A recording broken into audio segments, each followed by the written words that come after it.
Hi, Lucy.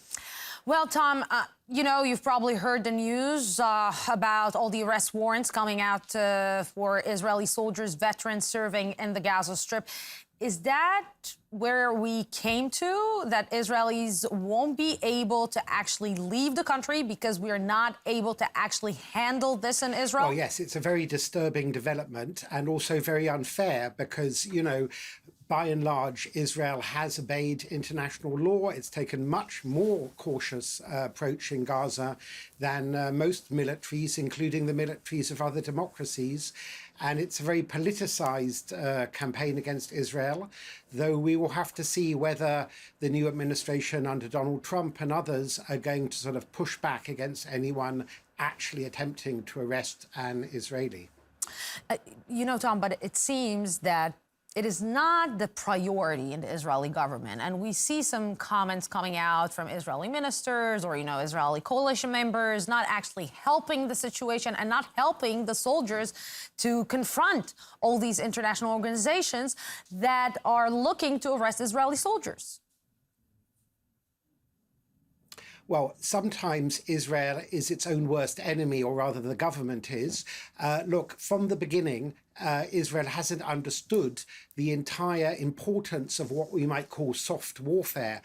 Hamas were never going to defeat Israel on the battlefield, but they can defeat Israel using the court of public opinion, lawfare, and everything else.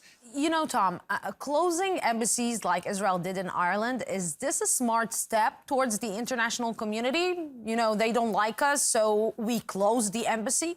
I don't know. I mean, look, it could be viewed as a mistake. On the other hand, Ireland is particularly bad towards Israel. And maybe, it's a way of showing Ireland that, Israel's not going to be bashed around. And this isn't legitimate criticism of Israel.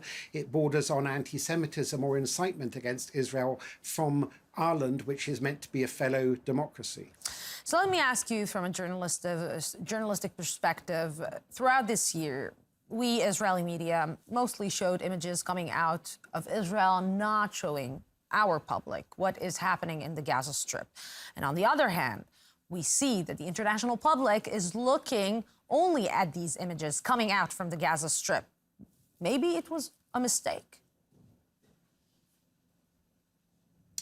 Well, yes, although, unfortunately, almost every country's media at a time when their country's at war tends to look at things from their own perspective. So speaking, for example, since I'm from Britain, when Britain was fighting wars in Afghanistan and Iraq and so on, it very much concentrated on military casualties, not on civilian deaths. So is the Israeli media not alone with this?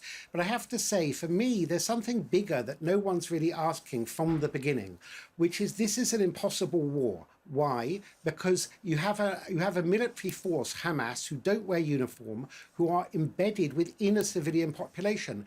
Every other war I can think of, civilians were allowed to get out of harm's way, which in this case would be crossing over the border to Egypt to live, let's say, in a specially built designated refugee area on the Egyptian side of the border. There is no reason that at least women, children and old people among the poor Gazan population couldn't temporarily be in a much safer, more comfortable conditions just over the border.